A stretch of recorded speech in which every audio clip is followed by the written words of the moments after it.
एक और खबर जिसकी ज़्यादा चर्चा नहीं हुई लेकिन चर्चा होनी चाहिए थी और ये भी बहुत बड़ी खबर है और पहले खबर को बताता हूँ मैं।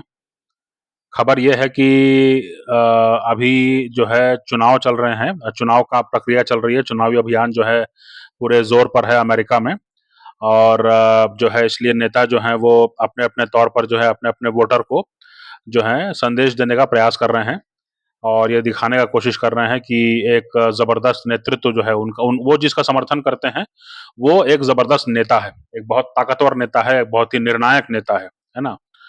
डोनाल्ड ट्रंप से जो है पूछा गया कि डोनाल्ड ट्रंप ने जो है इस बारे में बात की कि जो है ईरान ने जो है इज़राइल पर जो है कई सारे मिसाइल दागे हैं और इज़राइल को जो है जवाब देना है, तो किस तरह का जवाब देना चाहिए और इस मुद्दे पर बोलते हुए ट्रंप ने कहा कि जो है जब बाइडेन से पूछा जाता है तो वो कहते हैं कि भई जो परमाणु ठिकाने हैं जो ईरान के, उस पर हमला नहीं करना चाहिए। लेकिन वहीं तो हमला करना चाहिए, ट्रंप ये कह रहे हैं। ट्रंप ये कह रहे हैं कि ईरान के परमाणु ठिकानों पर ही तो हमला करना चाहिए, है ना? और पूरे दुनिया के मीडिया में जो है ये खबर जो है वो आग की तरह फैली कि ट्रंप जो हैं वो इज़राइल को सलाह दे रहे हैं कि आप जो हैं ईरान के परमाणु ठिकानों को आप नष्ट कीजिए पहले, उसको निशाना बनाइए और बाकी चीज़ों की चिंता बाद में कीजिए, है ना? ईरान सही है कि इज़राइल सही है कि ट्रंप सही हैं कि बाइडेन सही हैं कि नेतन्याहू सही हैं कि जो गुज़र गए नसरल्ला वो सही हैं, उनकी हम बात नहीं कर रहे हैं। हम बात ये कर रहे हैं कि अमेरिका के एक पूर्व राष्ट्रपति और आने वाले समय में जो है एक संभावित राष्ट्रपति जो है, वो एक देश पश्चिमी एशिया का देश जो है इज़राइल, उसको सलाह दे रहा है कि आपको जो है परमाणु ठिकानों पर हमला करना चाहिए अपने दुश्मन देश के परमाणु ठिकानों पर आपको हमला करना चाहिए, है ना? और बाकी चीज़ों की चिंता जो है वो बाद में होती रहेगी। ये सलाह जो है वो एक पूर्व राष्ट्रपति और आने वाले समय का राष्ट्रपति भी हो सकता है ये आदमी, है ना? ये सलाह दे रहा है इज़राइल को। इज़राइल क्या करेगा, नहीं करेगा वो बात की बात है, लेकिन अमेरिका जो है वो पूरी दुनिया का सरपंच पूरी दुनिया का दारोगा माना जाता है और दुनिया में कई लोग दारोगा मानते हैं उसको। हमारे यहाँ भी कई अमेरिका परस्त हैं, जो भारत सरकार की शिकायतें लेकर के जाते हैं और अमेरिका में जाकर के जो है वहाँ पे शिकायतें लेते हैं। ये जो रिपोर्ट बनती है ये जो United states commission for international religious freedom, है ना? जो संयुक्त राज्य अमेरिका के जो आयोग है, जो अंतर्राष्ट्रीय मज़हबी स्वतंत्रता पर जो रिपोर्ट बनाता है ना? इसमें भी जो है वो यहाँ के लोग शिकायत करते हैं कि देखिए ये इन्होंने ऐसा कहा, देखिए यहाँ पर ये हुआ, देखिए एक-एक घटना, एक-एक बयानबाज़ी, एक-एक मामले को जो है उठा-उठा करके जो है उत्तर प्रदेश से, उत्तराखंड से, तमिलनाडु से, कन्याकुमारी से, हर जगह से जो है मामले इकट्ठे करके जो है पूरा जो है गुत्था जो है उसको भिजवाया जाता है वहाँ पर और उसमें से जो है उसको फ़िल्टर करके जो है जो सबसे जो कड़ी भाषा है, उसमें उसको जो है वो एक लेखा-जोखा बना करके अपनी रिपोर्ट में वो पेश करते हैं, जिससे कि भारत की छवि बहुत खराब हो दिखे। अभी कुछ दिन पहले भी जो है 2-3 दिन पहले का मामला है 2-3 दिन पहले का मामला है कि यूएससीआईआरएफ ने जो है भारत को लेकर के जो है अपनी रिपोर्ट जारी की और कहा कि भारत में जो है बहुत ज़्यादा ज़ुल्म हो रहा है, भारत में बहुत लोग असुरक्षित हैं और इसके लिए जो है भारत को जो है कंट्री ऑफ पार्टिकुलर कंसर्न जो है तमगा लगा देना चाहिए और अमेरिका को जो है भारत के साथ अपने जो रिश्ते हैं उनको जो है काफ़ी सीमित संकुचित कर लेना चाहिए और हथियारों के मामले में जो है आपूर्ति करने के पहले बहुत सी चीज़ों को देखना चाहिए।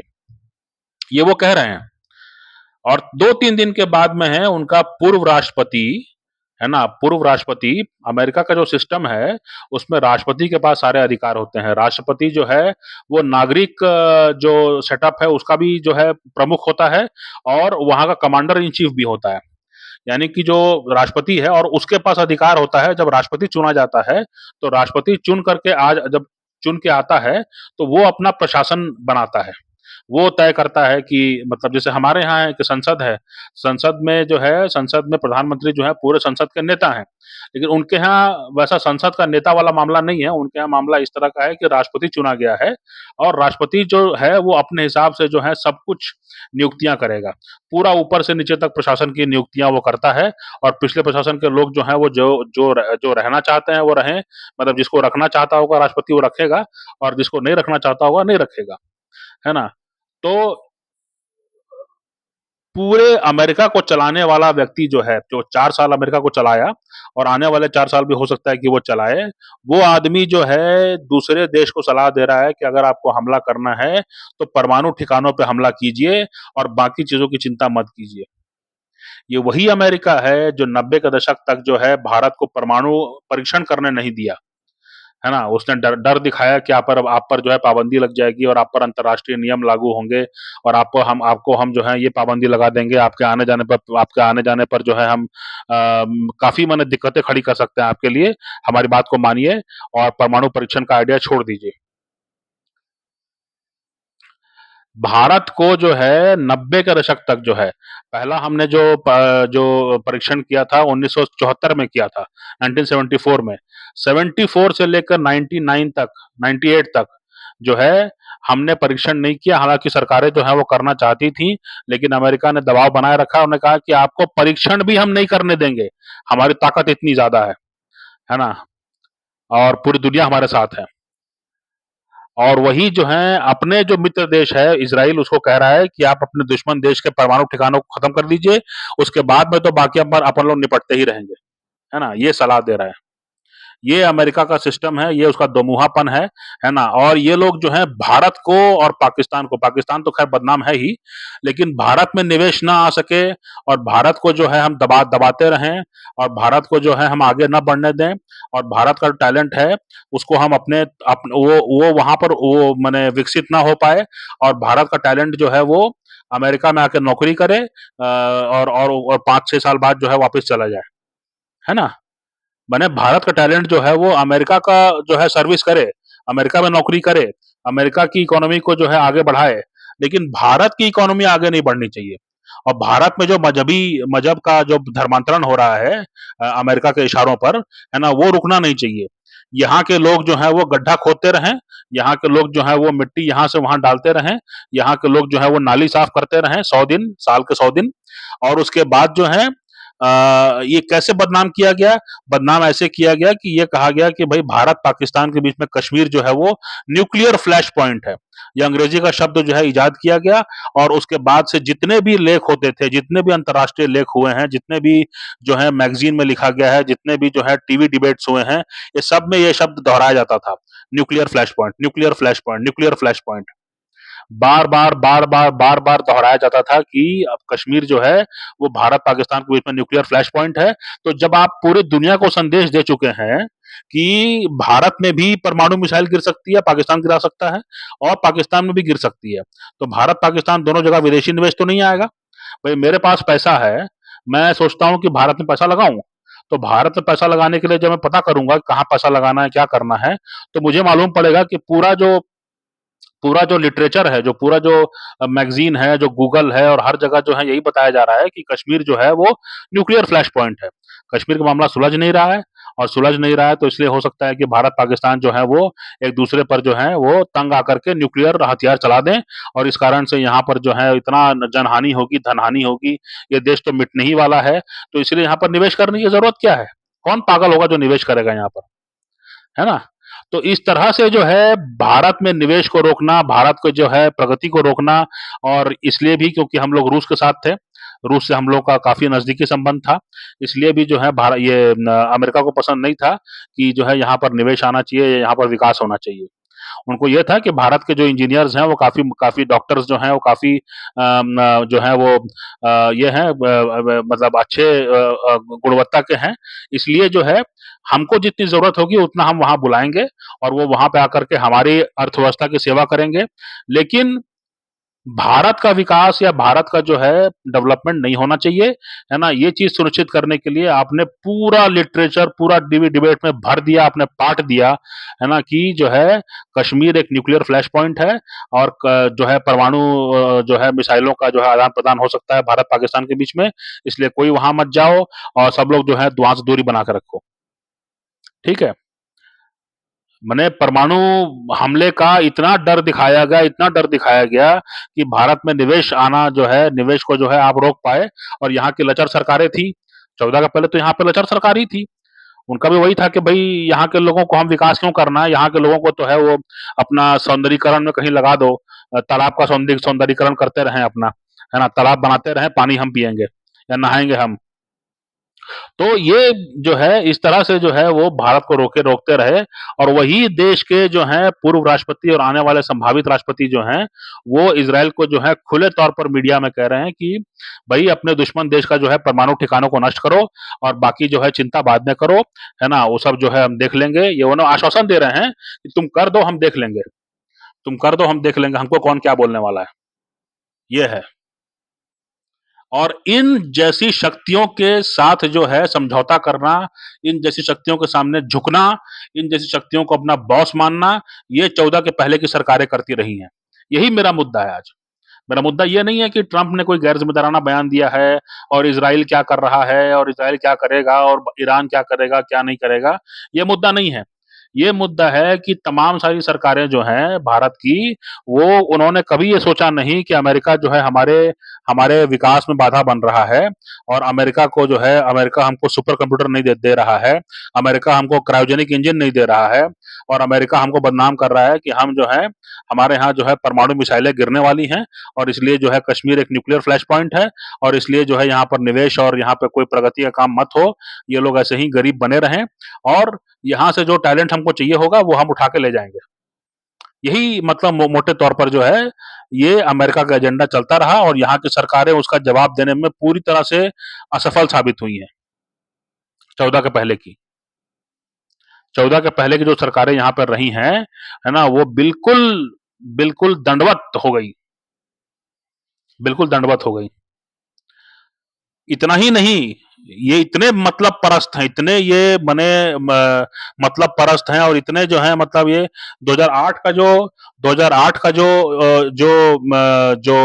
वित्तीय संकट आया था पूरी दुनिया पर और खास तौर से पश्चिमी देशों पर, उस समय जो है मनमोहन सिंह को जो है इन्होंने लल्लो चप्पो करके अपने साथ मिलाया और उसके बाद में जो है G7 जो है पहली बार G20 उस समय बना क्योंकि उनको मालूम हो गया था कि हमारे संभाले ये चीज नहीं संभलने वाली है और इसके लिए जो है उनको मालूम था कि जो दुनिया के और बड़े देश हैं, जैसे सऊदी अरब है, भारत है, ब्राजील है, ऐसे बड़े देश हैं, हमको अपना नुकसान को इनके बीच में बांटना पड़ेगा जिससे कि जो है स्थिति संभाली जा सके। उसके बाद में संभालने का काम जो है भारत के तत्कालीन प्रधानमंत्री जो है मनमोहन सिंह उन्होंने भी काफी सहयोग किया। इसका जिक्र जो है खुद ओबामा करते हैं अपने जब उनसे बात की जाती है कि मनमोहन सिंह और मोदी के बीच में कौन उनका ज्यादा अच्छा दोस्त है, तो वो कहते हैं कि मनमोहन सिंह ने हमको सहायता किया था उस समय जब वित्तीय संकट था और जब पेरिस में जो है पर्यावरण के मुद्दे पर हमको सहयोग चाहिए था, तब जो है मोदी ने हमको मदद किया और दोनों ही ने जो है अपने अपने राजनीतिक जो पूंजी थी उसको जो है दांव पे लगाया। उन्होंने उन्होंने कुछ कड़े फैसले किए। तो भारत को दबाने में जो है, भारत को पीछे रखने में, भारत में निवेश रोकने में जो है हमेशा ये देश जो है आगे रहा है। लेकिन आज आज जो है वहीं का राष्ट्रपति कह रहा है कि इज़राइल को चाहिए कि अपने दुश्मन देश का परमाणु ठिकानों को उड़ा दे। आप दशकों तक जो है डेकेड्स 10-10 साल मतलब एक आदमी समझिए कि अगर उसका जो है जो जो उसका युवावस्था है अगर 20 साल से शुरू होता है या आजकल तो बहुत जल्दी शुरू हो जाता है 15 साल से शुरू होता है 35-40 साल तक 45 साल तक अगर वो युवा माना जाता है ना? तो 30 साल तक तो मान के चलिए कि एक व्यक्ति का जो है 30 साल तक उसकी युवावस्था है मान लीजिए, है ना? ये 50, 60, 70 साल तक जो है लोग यही राजनीति करते रहे हैं। अमेरिका ने जो है पूरी तरह भारत को दबाने की कोशिश की है और हर संभव तरीके से जो है अपने ऊपर निर्भर करने की कोशिश की है। ठीक है? और उसके बाद में जो है आज हम क्या देखते हैं? आज हम ये देखते हैं कि जो है पहले आप कहते थे कि परमाणु परीक्षण आपको नहीं करना चाहिए क्योंकि दुनिया में खतरा हो जाएगा। उसके बाद आप कहते थे कि भाई कश्मीर एक न्यूक्लियर फ्लैश पॉइंट है इसलिए भारत और पाकिस्तान से दूर रहना है। और इनको अगर ये हमारी हमारी पंचायती स्वीकार नहीं करते हैं, हमको मध्यस्थ नहीं बनाते हैं तो, है ना? और जहां मध्यस्थ बने थे वहां पे क्या किया आपने? कुछ नहीं किया। पश्चिम एशिया में मध्यस्थ बने हुए थे तो वहां पे क्या किया?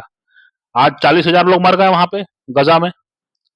तो कहने का मेरा मतलब यही है कि इजराइल क्या करेगा नहीं करेगा, ईरान क्या करेगा नहीं करेगा, वो बात की बात है, लेकिन ट्रंप जो है अमेरिका के सिस्टम में बिल्कुल मेन स्ट्रीम में है। व्हाइट हाउस में एक बार रह चुके हैं, दोबारा भी व्हाइट हाउस में जाकर रह सकते हैं, नीति निर्धारण करने वाले हैं। ये आदमी खुले तौर पर कह रहा है कि ईरान के परमाणु ठिकानों को आप निशाना बनाइए। लेकिन यही जो अमेरिका है, यही जो इनके जो कई सारे संस्थाएं हैं, जो हैं वो भारत को किस तरह से दशकों तक बदनाम करते रहे और यहाँ की पीढ़ियां बर्बाद करते रहे और यहाँ पर जो है इनको दबा के रखा और यहाँ की सरकारों में जो है न वो क्षमता थी, न उसको समझ थी और वो पूरी तरह से जो है यहाँ पर जो है भाजपा को बाहर रखने का खेल करते रहे। पूरा 90 का दशक निकाल दिया उन्होंने, भारत के विकास के बारे में कोई चिंता नहीं की और उसके बाद में जो है खाली जो है सत्ता में बने रहे और हम और तुम बन जाओ मंत्री, तुम बन जाओ मंत्री, तुम बन जाओ प्रधानमंत्री, है ना? गोल गोल चेयर घूम रहा है म्यूजिकल चेयर की तरह। कभी तुम बन जाओ, कभी मैं बन जाऊं, कभी वो बन जाए, कभी वो बन जाए, है ना? 50,000 दलों का जो है गठबंधन बनाकर खेल करते रहे और भारत का जो है विकास को बाधित कर दिया और अमेरिका जो है उसमें और जो है उसमें आग को जो है हवा देता रहा। तो भारत का जो 14 के पहले का प्रशासन है उसको भी इस संदर्भ में देखिए, अमेरिका को देखिए कि अमेरिका ने क्या किया है आपके साथ पिछले दिनों में। सावधान रहने के लिए उसको जानना जरूरी है और उसके बाद में जो है आज का नेतृत्व जो करने की कोशिश कर रहा है उसको भी देखने की जरूरत है। तब जो है इस एक बयान का जो गैर जिम्मेदाराना बयान है, इस एक बयान को जो है आप ठीक तरह समझ पाएंगे और समझ पाएंगे कि कितना दोमुहा जो है वो अमेरिका है।